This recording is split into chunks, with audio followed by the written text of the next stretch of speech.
Everyone, मैं हरदीप लली आप सभी का अपने इस यूट्यूब चैनल पर स्वागत करती हूँ। क्लास 10 की एक्सरसाइज 5.2 चैप्टर का नाम है अरिथमेटिक प्रोग्रेशन के साथ। इसमें हम 5.2 एक्सरसाइज कर रहे थे लास्ट वीडियो तक, यानी कि कल तक हमने क्या किया था, क्वेश्चन नंबर 3 के थर्ड पार्ट तक, क्वेश्चन नंबर 3 में 5 पार्ट से थर्ड पार्ट तक हमने बिल्कुल डिटेल में कर लिया था, ठीक है ना।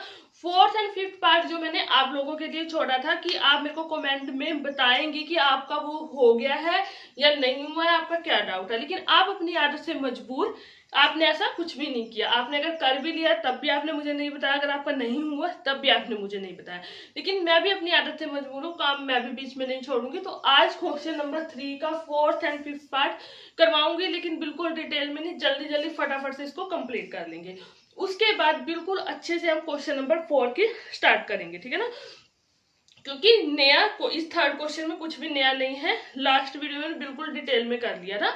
तो क्वेश्चन नंबर जो 4 है उसमें नया है, तो उसको हम बिल्कुल अच्छे से उसका एक एक चीज लेकर एक एक डाउट क्लियर करते हुए चलेंगे। तो देखिए, एक और बात है जो मैं अभी साथ में आपके साथ करने वाली हूँ कि मैंने ना ये एक्सरसाइज 5.2 मंडे को स्टार्ट की थी। तो मैं चाहती थी कि जैसे मेरी वीडियोस होती हैं सोमवार से लेकर वीरवार तक, 4 दिन मेरी वीडियोस होती है। तो मेरा मकसद था कि ना इन 4 वीडियोस में ये पूरी एक्सरसाइज कंप्लीट हो जाए। 20 क्वेश्चन है, ठीक है ना।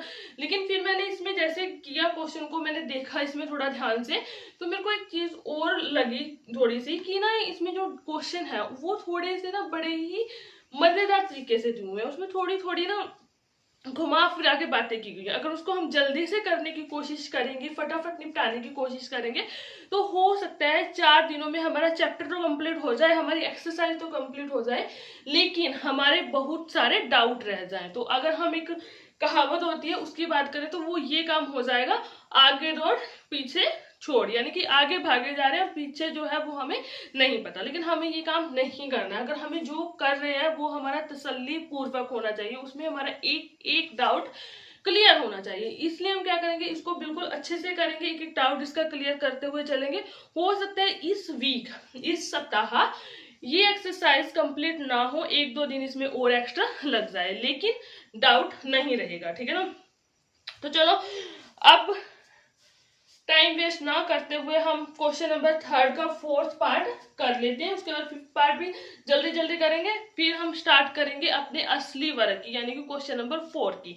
तो उसको हम डिटेल में करेंगे, इसको हम जल्दी से कर लेते हैं क्योंकि ये एक बार हम कर चुके हैं, इस टाइप के क्वेश्चन हम कर चुके हैं। तो सोल्यूशन है, अब लास्ट टाइम भी बताया था ये चीजें जरूरी हैं, इंपॉर्टेंट होने वाली हैं। क्या था, A1 को हम एक एक को लिख, और ये इसलिए भी जरूरी है करवाना क्योंकि कुछ नए स्टूडेंट्स हैं जो हमारे साथ जुड़ रहे हैं, तो उनके लिए भी ये जरूरी है। लेकिन उनके लिए भी एक रिक्वेस्ट है, अगर आपको बिल्कुल पूरी डिटेल में चाहिए तो ये लास्ट वीडियो उसमें देख लेना, इससे पहले वाली में, ठीक है ना। अब ये हमारे पास सोल्यूशन, यहाँ पर हमारे पास क्या है, A1 कितना है, -4 है, ठीक है ना। और A2 निकालना क्या हमें, A2 A3 A4 निकालना है। अब A2 हम कैसे निकाल सकते हैं, अगर हमारे पास A1 तो है, अगर हमारे पास D की वैल्यू होती तो हम A1 निकाल लेते, ठीक है ना। अगर A1 कैसे निकाले, अगर हमारे पास D की वैल्यू होती तो हम A2 निकाल लेते। अगर हमारे पास A2 की वैल्यू पता होती तो D की वैल्यू ही पता होती तो हम A3 की वैल्यू भी निकाल लेते। लेकिन अब हमें D की वैल्यू भी नहीं पता, सिर्फ हमें क्या पता है, A1 पता है, फर्स्ट टर्म पता है, और इसकी लास्ट टर्म यानी कि ये कौन सी है, A6 है, इसका हमें पता है। तो अब हम क्या निकालेंगे, हमें निकालनी है 4 टर्म्स, 2 3 4 5, यानी कि ये 4 टर्म्स हमें निकालनी है। अब ये हमारे पास गिवन है इक्वेशन नंबर 1 मान लो। अब इक्वेशन नंबर 2 क्या होगी, A6 हमारे पास गिवन है कितना, 6, इसको लिखो तो ये क्या लिखा जाएगा, A प्लस 5D लिखा जाएगा, है ना। ऐसे लिखते हैं हम इनको, तो ये क्या आएगा, 6। अब ये कौन सी होगी हमारी इक्वेशन नंबर 2। अब जो A1 होती है वही क्या होती है, हमारे पास A होती है, तो A की जगह हम क्या करेंगे, फ्रॉम इक्वेशन 1 से, यानी कि from equation number 1 and equation number 2। अब इन दोनों को ही कर रहे हैं, या फिर क्या करेंगे, by putting value of A from equation 1 into equation number 2 में, ऐसा लिख सकते हैं। और हिंदी में क्या लिखेंगे, समीकरण 1 को समीकरण 2 में रखने पर तो क्या आ जाएगा, यहाँ पर A की वैल्यू रखेंगे, यहाँ पर A की वैल्यू कितनी रखेंगे, -4 प्लस 5D, इक्वल टू 6। अब यहां से करो 5d, और ये -4 है, उधर जाएगा तो क्या हो जाएगा, 6 + 4 हो जाएगा, यानी कि ये बना देगा हमारा 10।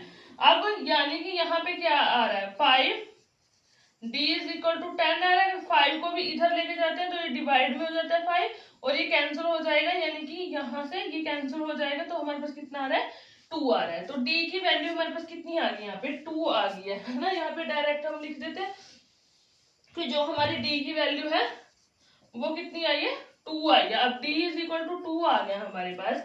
तो ये कैसे आएगा d = 2, तो इससे अब हमें d की ही वैल्यू निकालनी थी, a2 a3 a4 a5 निकालने के लिए। अगर d की वैल्यू पे ये सारी टर्म्स डिपेंड करती हैं।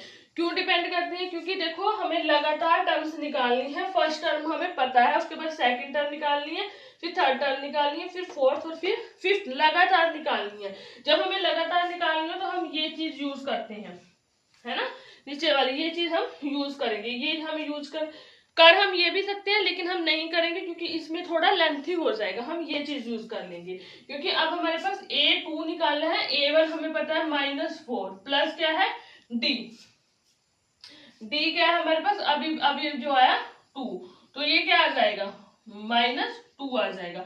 अब a3 निकालना है, तो a3 हम कैसे निकालेंगे, a3 निकालने के लिए हम a2 + d करेंगे, ये चीज करेंगे, तो क्या आ जाएगा, a2 कितना है, -2 + 2, d हमारा ये था, तो ये कितना आ गया, 0।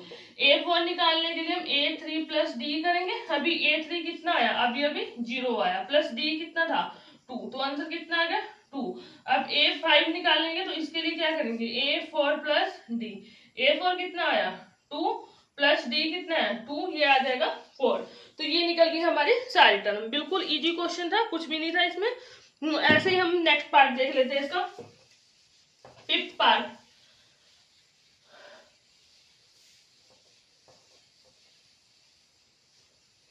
इस चीज को हम रफ नहीं करेंगे क्योंकि ये हमारी हर बार यूज होने वाली चीज है, और ये हर बार आपको देखने की जरूरत है अगर आप यहाँ इस चैप्टर में अपने कमांड बनाना चाहते हो।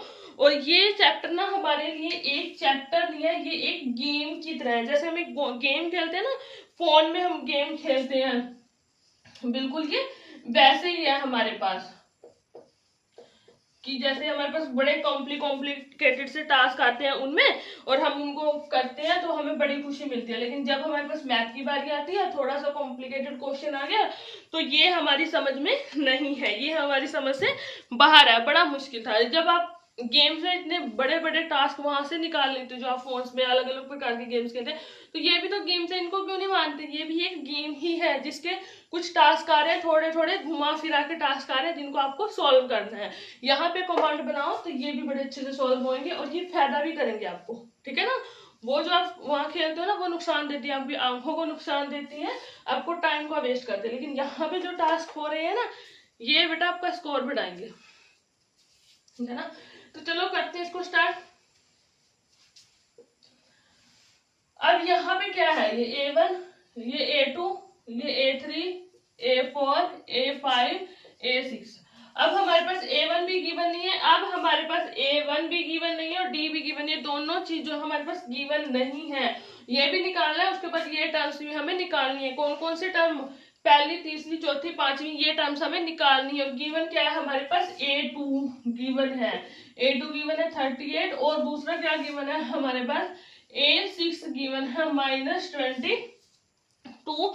ये चीजें गिवन है। अब इसको करते हैं हम, a2 को हम क्या लिख सकते हैं, a + d = 38। इसके लिए अब हम ये ऊपर वाली चीज यूज करेंगे, है ना। क्यों करेंगे ये वाली चीज, ये आपको पता है। अब a6 के लिए हम क्या लिखेंगे, a + 5d = -22। ये इक्वेशन नंबर 1 होगी, ये इक्वेशन नंबर 2 होगी।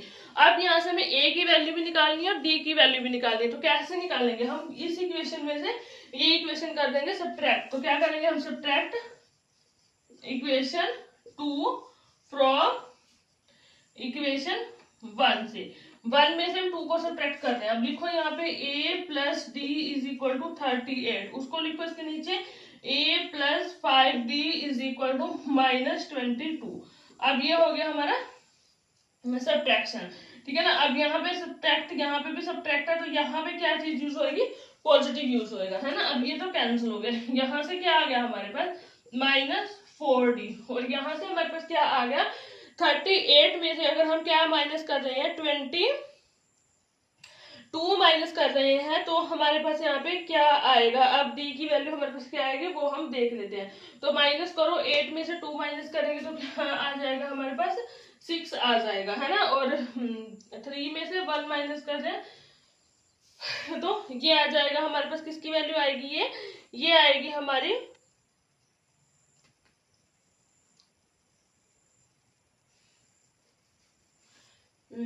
बिल्कुल गलत किया है यहाँ पे, ठीक है ना। क्यों गलत किया, क्योंकि देखो यहाँ पे माइनस था और यहाँ पे माइनस लगाया था, तो दोनों चीजें क्या होंगी हमारी ये ऐड हो जाएंगी। अब ऐड होंगी तो कितना आएगा 8 और 2 0 10 6 आ गया, पॉजिटिव साइन आ गया। अब इसे कैंसिल हो गया तो कितना आ गया ये 15 आ गया, साइन जो नेगेटिव है वो इधर चला गया, तो यानी कि डी की वैल्यू कितनी आ गई -15, ये आ गई डी की वैल्यू। अब हमें किसकी वैल्यू भी चाहिए, अब हमें चाहिए ए की वैल्यू भी। अभी इस d इज इक्वल टू -15 को इस इक्वेशन में रखो या फिर इस इक्वेशन में रखो, तो हमारे पास किसकी वैल्यू आएगी ए की वैल्यू आ जाएगी। तो हम रख लेते हैं कहीं पे भी, तो मान लो मैंने यहाँ रखा, ठीक है ना, यहाँ पे रखा तो क्या आ जाएगा मेरे पास, यहाँ पे देख लेते हैं, यहीं पे रख दूंगी अगर मैं तो क्या आ जाएगा a -15 इज इक्वल टू 38। अब इसको इधर लेके जाएंगे तो a is equal to 38 plus 15 हो जाएगा।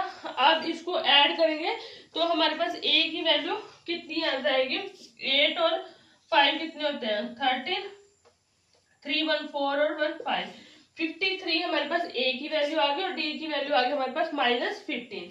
अब हम यहाँ से a की वैल्यू तो हमारे पास आ गई, ये तो आ गई 53, a2 a3 a4 and a5। a3 कहाँ है नहीं, कैसे निकालेंगे, ठीक है ना। अब a3 कैसे निकालेंगे, a2 हमारे पास है प्लस इसमें क्या कर देंगे d कर देंगे, ऐसे ही फिर a4 निकालेंगे, निकालो a3 a2 कितना है हमारे पास, a2 है हमारे पास 38 प्लस इसमें d करना है यानी कि -15 हम करेंगे तो कितना आएगा ये 38 -15, तो ये कितना आ जाएगा हमारे पास 8 -5 तो 3 हो जाएगा। तो यहाँ पे कितना बचा मतलब 3 -1 यानी कि 2 आ जाएगा। तो क्या आएगा हमारे पास यहाँ पे पहली वैल्यू क्या आएगी 23 आ जाएगी। उसके बाद अगर हम निकालेंगे a4 क्या हो जाएगा a3 क्या है ये 23 है ना। फिर इसमें से प्लस करेंगे d -15 प्लस करेंगे ना, यहाँ पे प्लस और माइनस क्या हो जाएगा माइनस हो जाएगा 15, तो ये कितनी आ जाएगी 8 आ जाएगी। ऐसे हम क्या निकालेंगे a5 निकालेंगे। अब a5 कैसे निकालेंगे a4 यानी कि 8 फिर प्लस करेंगे यहाँ पर और फिर इसमें क्या करेंगे -15 करेंगे, तो ये साइन माइनस का हो जाएगा फिर दोबारा से और 15। अब ये कितनी वैल्यू आएगी -7 वैल्यू आ जाएगी। यही चीजें हमें निकालनी थी a3 a4 a5 और a1, ये चीजें हमारी निकल गई। बिल्कुल इजी था क्वेश्चन, कुछ भी नहीं था। यानी कि अब तक जो हमने किया वो था हमारा लास्ट टाइम वाला, ठीक है ना, जो हमें कर लेना चाहिए था या फिर हमें रिस्पॉन्स दे देना चाहिए था, वो चीजें की है हमने आज, ठीक है ना।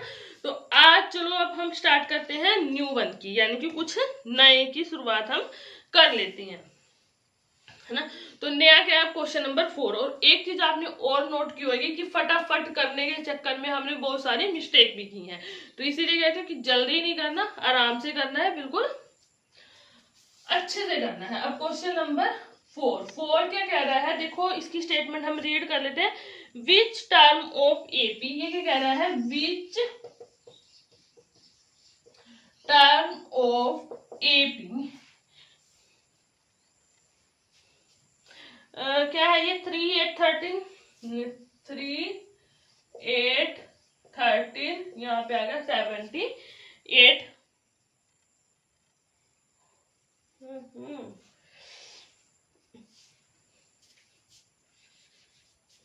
विच टर्म ऑफ एपी ये दी हुई है हमारे पास, कोई इज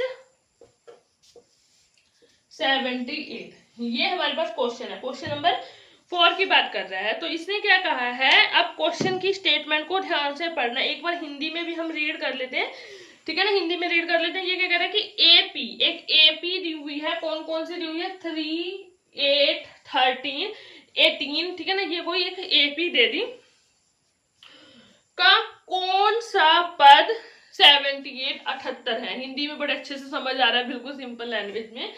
क्या कहा है कि एक एपी ये वाली है, इसका कौन सा पद 78 है, ठीक है ना। अब इस सीरीज का ये कोई पद नहीं है, ये बात ध्यान रखना। सोल्यूशन पे चलते हैं। इसने क्या कहा, यह एक सीरीज है, इसका कौन सा पद 78 है, 78 है, ठीक है ना। Which term of AP this is 78, इस एपी का ये कौन सा पद है, यानी कि किस नंबर पे 78 आ रहा है। अब कहने का मीनिंग है कि ये कोई एपी है, 3, 8, 13, 18, ऐसे कोई ये क्या चल रही है, एक एपी हमारे पास यहाँ पे चल रही है, ठीक है, लिखा ना, बिल्कुल सही था।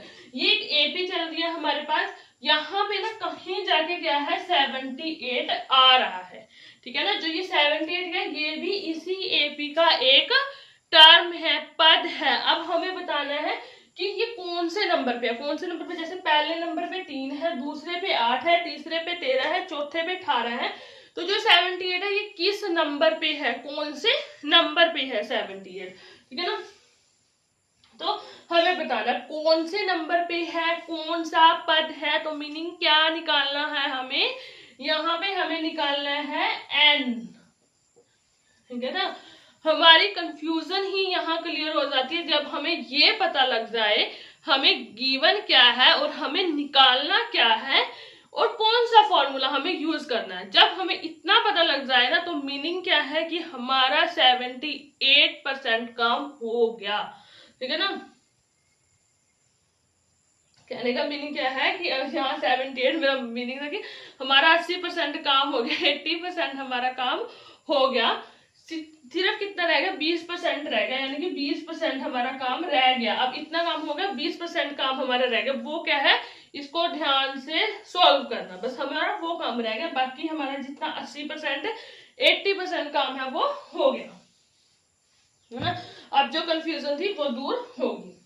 अब हम करना क्या है, एन निकालना है। कैसे निकालेंगे हम, ए कितना है हमारे पास 3, ठीक है ना।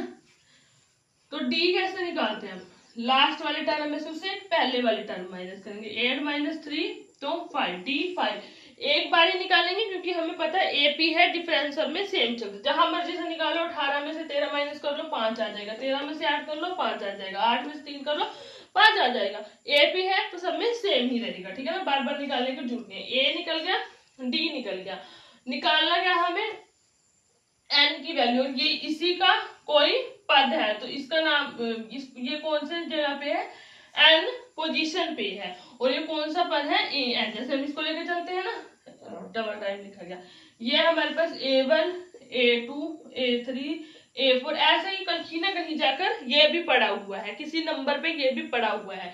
तो वही नंबर हमें बताना है कि ये कौन सा नंबर है, यहाँ एन की जगह में कौन सा नंबर लिखूं। तो अब वो निकालना है। अब ए एन भी मेरे को पता है, ए एन कितना है 78 है।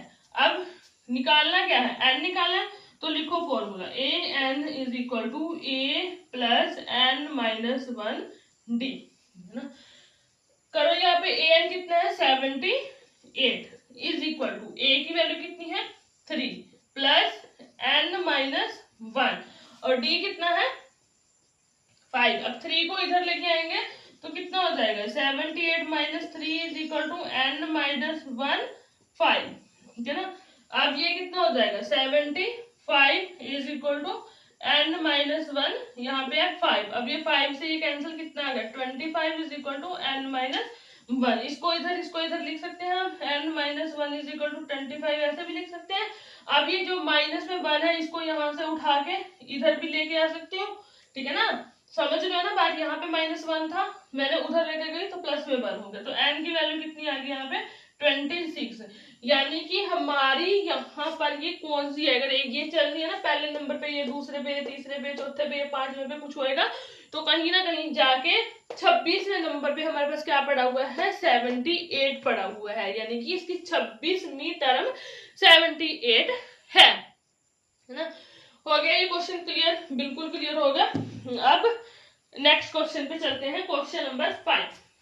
ये भी क्वेश्चन नंबर 4 की तरह है, बस इसमें थोड़ी सी स्टेटमेंट चेंज करके बता रही हूँ। क्वेश्चन नंबर 4 में क्या कहा था कि एक एपी दे दी, उसमें यानी कि कैसे दी थी, एक एपी दे दी, आगे हमें एक नंबर दे दिया था 78, अलग से नंबर दे दिया था, हमें बताना था कि उस सीरीज में उसकी पोजीशन कहाँ पे है, यानी कि वो कौन से नंबर पर है।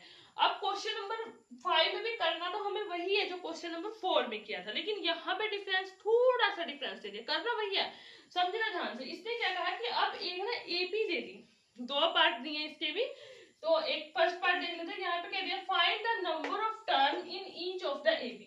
हमें एक एपी दे दी, ठीक है ना, कौन सी एपी दे दी, फाइनाइट, यानी कि फाइनाइट कर दी, यहाँ से शुरू हो रही है, यहाँ पर ये खत्म हो रही है, इसके बीच में कुछ नंबर है लेकिन इसके बाद कोई नंबर नहीं है, ठीक है ना। अब लास्ट वाला नंबर ये है, पहले वाला नंबर दे दिया, दूसरा तीसरा दे दिया और लास्ट दे दिया। अब हमें बताना है कि इस एपी में टोटल कितने नंबर हैं, टोटल कितने नंबर हैं इस एपी में, ये कितनी संख्याएं हैं, हमें ये बताना है। तो यहाँ पे भी क्या करेंगे हमें बताना है कितने नंबर है, तो कह लेंगे हमने कितने नंबर है निकालना है, नंबर ही तो फाइंड आउट करना है। तो क्या फाइंड आउट करेंगे, एन की वैल्यू फिर दोबारा से यहाँ पे फाइंड आउट करेंगे।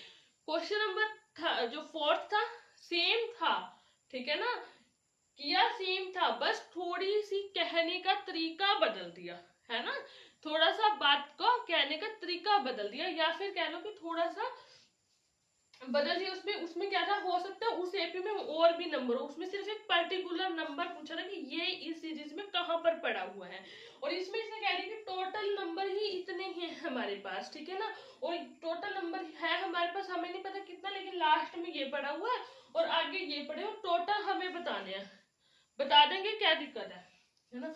तो क्या है हमारे पास, ए कितना है 7 है, डी कितना है 13 माइनस 7 यानी कि 6 है। अब जो ये लास्ट वाला है इसको हम क्या कर लेंगे, ये क्या है हमारे पास ए एन है, लास्ट वाला हमें नहीं पता कौन से नंबर पे, हमें नहीं पता, तो उसको ए एन का नाम दे लेंगे। अब फॉर्मूला पुट कर लेंगे वही ए एन वाला, a plus n minus 1 D, A n कितना है 205 इज इक्वल टू ए कितना है 7 plus n minus 1, n minus 1 हमें एन ही नहीं पता कितना है, एन माइनस 1 एच लिख लो। अब डी कितना है 6 है, अब ये 7 इधर आ जाएगा, ठीक है ना, 205 में से 7 क्या हो जाएगा माइनस हो जाएगा, इसको यहाँ से ले आऊंगी मैं, इधर माइनस हो जाएगा, इधर 7, ठीक है ना। अब 205 में से 7 कम किए तो हमारे पास कितना आ रहा है 198 आएगा, ठीक है ना। यहाँ पे क्या बचेगा n माइनस 1 और मल्टीप्लाई में क्या है यहाँ पे 6, यही बचेगा ना मल्टीप्लाई में। अब 6 को भी मैं इधर ले आऊंगी, यहां से हटा दिया मैंने, तो ये कैंसिल हो गया, कितना आएगा 3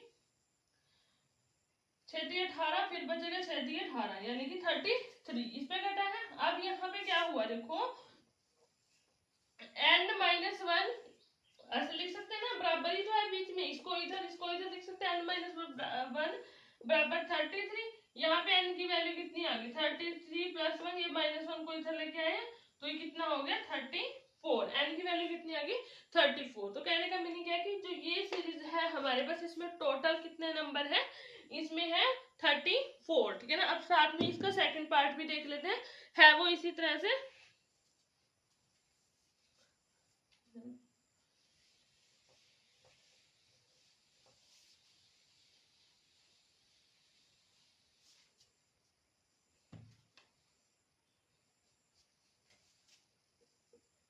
लिख लेते हैं, जल्दी से देख लेते हैं, इसमें भी हम ज्यादा टाइम वेस्ट नहीं करेंगे, हमारा क्यों नहीं वेस्ट करेंगे, क्योंकि वो हमारे पास क्या है सेम ही है, जैसे पहले क्वेश्चन किए हैं वैसे हमारे पास सेम है -47, तो सेम वही n की वैल्यू फाइंड आउट कर दिया, तो ये क्या है ए एन है। ए कितना है हमारे पास 18 है, डी कितना है 15, इसको सॉल्व कर लो तो कितना बनेगा 31 बाय में 2 माइनस 18, ये बनेगा, इसको सॉल्व कर लेते हैं तो कितना आ जाएगा 2 एलसीएम आ गया, यहाँ पे कितना आ गया 31 माइनस 36, तो -5/2 क्या आ गया हमारे पास डी की वैल्यू। अब फॉर्मूला यूज करना है हमने ए एन वाला, a plus n minus 1 d, तो पुट करो ए एन कितना है हमारे पास -47 इज इक्वल टू ए की value 18 plus n minus 1 d कितना है -5/2 अब इसको इधर लेके आएंगे तो ये क्या बनेगा, यहाँ से -18 और यहाँ पे आ जाएगा इक्वल। अब इन दोनों को ऐड कर लो, 8 एंड 7 15, ये हो गया हमारे पास, और माइनस में, और यहाँ पे क्या आएगा n-1, यहाँ पे क्या है